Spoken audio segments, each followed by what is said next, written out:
ఇక నల్గొండ జిల్లా వార్తలు చూస్తే నల్గొండ జిల్లా కేంద్రంలోని జిల్లా కలెక్టరేట్ ముందు గత వారం రోజులుగా ఎంఆర్పీఎస్ వికలాంగుల సంఘం ఆధ్వర్యంలో నిరసన కార్యక్రమాలు ధర్నా కార్యక్రమాలు కొనసాగుతున్నాయి. కాంగ్రెస్ ప్రభుత్వం ఇచ్చినటువంటి మాట నిలబెట్టుకుంటూ వికలాంగులకు 6,016 రూపాయల పెన్షన్ పెంచాలంటూ వాళ్ళు గత కొన్ని రోజులుగా ధర్నా కార్యక్రమాలు దీక్షా కార్యక్రమాలు నిర్వహిస్తూ ఉన్నారు. ప్రభుత్వం మాట ఇచ్చి మోసం చేసింది, తమను మోసం చేసింది. కేసీఆర్ గారి ప్రభుత్వంలో ఇస్తున్నట్టుగానే 4,000 రూపాయలు మాత్రమే ఇస్తూ ఉన్నారు. ప్రభుత్వం ఎన్నికల హామీలో చెప్పినట్టుగా తమకు 6,000 రూపాయల పెన్షన్ పెంచాలని కూడా వికలాంగులు డిమాండ్ చేస్తూ ఉన్నారు. దీంతోపాటు వృద్ధులు, అదేవిధంగా మహిళలకు సంబంధించి, అదేవిధంగా ఇతరితర పెన్షన్లు కూడా పెంచుతామని మాటిచ్చారు. ఇప్పటివరకు ఆ ఊసి ఎత్తడనేదని కూడా వాళ్ళు ఆరోపణ చేయడం జరిగింది. సంవత్సర కాలంగా కాంగ్రెస్ పార్టీ ప్రభుత్వం టైంపాస్ చేస్తూ ఉంది. ఇచ్చిన హామీలని తుంగలోకి 6 గ్యారంటీలను కూడా ఎక్కడ అమలు చేయకుండా అందరినీ కూడా ఇబ్బంది పెడుతుందని ఎంఆర్పీఎస్ సంబంధించినటువంటి నాయకులు ఆగ్రహం వ్యక్తం చేశారు. ప్రధానంగా వికలాంగులు ఇబ్బంది పడుతూ ఉన్నారు. జీవన ప్రమాణాలు మెరుగుపడడానికి ఖర్చులు పెరిగాయి కాబట్టి ప్రభుత్వం ఇచ్చినటువంటి మాట నిలబెట్టుకుంటూ 6,000 రూపాయల పెన్షన్ తమకు మంజూరు చేయాలని కూడా వాళ్ళు ఈ సందర్భంగా డిమాండ్ చేశారు. మరొక వార్త విషయానికి వస్తే నల్గొండ జిల్లా డీఈఓ భిక్షపతి వివాదాలు చిక్కున్నారు. ఆయన మొదటి భార్య మాధవి ఉమెన్ పోలీస్ స్టేషన్లో డీఓ పైన ఫిర్యాదు చేసింది. తనను పెళ్లి చేసుకొని మోసం చేశాడు, తమకు విడాకులు ఇవ్వకుండానే వేరొక మహిళతో కాపురం చేస్తూ 3 పిల్లల్ని కూడా కన్నాడు, తనను నిర్లక్ష్యం చేస్తూ ఉన్నాడు.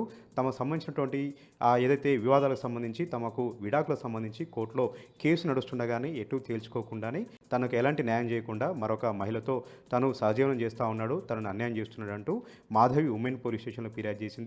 నిన్న డీఓ భిక్షపతి రెండో భార్య అయినటువంటి వేరే మహిళతో రెడ్ హ్యాండెడ్గా ఉండగా పట్టుకొని అతన్ని నిలదీయడం జరిగింది. అతని బంధువులు కూడా ఆయన ఇంటి ముందు ధర్నా కార్యక్రమం నిర్వహించారు. పెళ్లి చేసుకొని మోసం చేశాడు, 2 పిల్లల్ని కూడా కన్నారు, తను వదిలేసి వేరొక మహిళతో కాపురం పెట్టి 3 పిల్లల్ని కూడా కన్నాడు. తనకు ఎలాంటి న్యాయం చేయలేదు, ఎలాంటి ఆర్థికంగా దానికి సపోర్ట్ చేయలేదు. కోర్టులో వివాదం నడుస్తుండగానే తను వేరొక మహిళతో ఉండడాన్ని ఆమె తీవ్రంగా తప్పుపట్టింది. ఉమెన్ పోలీస్ స్టేషన్లో ఫిర్యాదు చేయడంతో డీఓ పైన కేసు కూడా నమోదైంది. పోలీసులు కేసు నమోదు చేసుకొని దర్యాప్తు చేస్తూ ఉన్నారు. ఇక మరొక వార్త విషయానికి వస్తే నల్గొండ జిల్లా కలెక్టరేట్ జిల్లా అభివృద్ధి, అదేవిధంగా సమగ్ర అభివృద్ధికి సంబంధించినటువంటి దిశ మీటింగ్ జరిగింది. ఎంపీల ఆధ్వర్యంలో ఈ మీటింగ్ జరిగింది. ఈ కార్యక్రమానికి మంత్రి కోమటిరెడ్డి వెంకటరెడ్డితో పాటు జిల్లాలోని ఎమ్మెల్యేలందరూ కూడా హాజరయ్యారు. ఇతర ఉన్నతాధికారులు కూడా హాజరు కావడం జరిగింది. దాదాపు 3 నెలల క్రితమే జరపాల్సినటువంటి ఈ సమావేశాన్ని 9 నెలలుగా వాయిదా వేస్తూ వస్తూ ఉన్నారు. ఎంపీ నిధులు ఖర్చు పెట్టడానికి, అదేవిధంగా ఎమ్మెల్యేల నిధులు ఖర్చు పెట్టడానికి ఒక దిశ చూపించేందుకు ఈ కార్యక్రమాన్ని కూడా ప్రతి 3 నెలలకోసారి నిర్వహించాల్సి ఉంది. కానీ కాంగ్రెస్ పార్టీ పెద్దలు దీన్ని నిర్లక్ష్యం చేస్తూ నిర్వహించకుండా సంవత్సరం తర్వాత దీన్ని నిర్వహించడం పట్ల ప్రజలు కూడా ఆగ్రహం వ్యక్తం చేస్తూ ఉన్నారు.